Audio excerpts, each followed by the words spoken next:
ইন্নাল হামদুলিল্লাহ ওয়াসসালাতু ওয়াসসালামু আলা ওয়া আলা আলিহি ওয়া আসহাবিহি আজমাইন।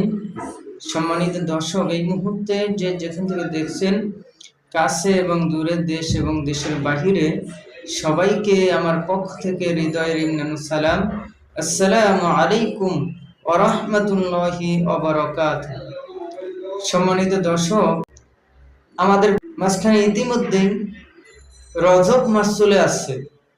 রজবের পরে শাবান, তারপরে রমজান।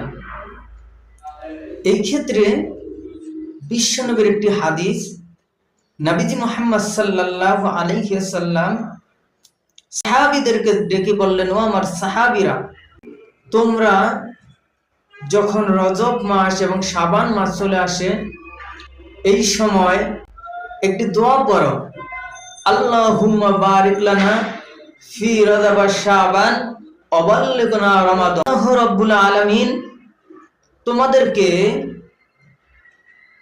রজব ও শাবান মাসের বরকত দান করে দিবে।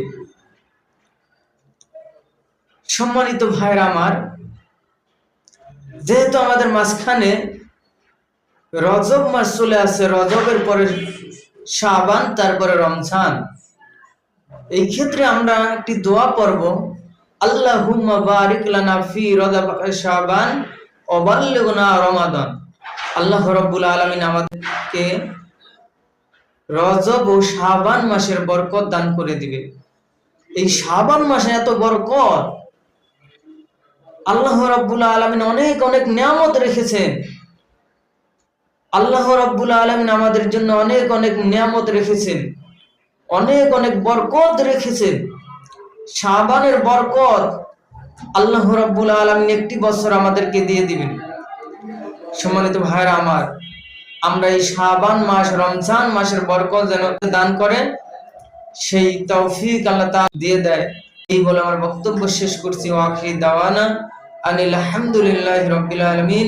আসসালামু আলাইকুম ওয়া রাহমাতুল্লাহি ওয়া বারাকাতুহু।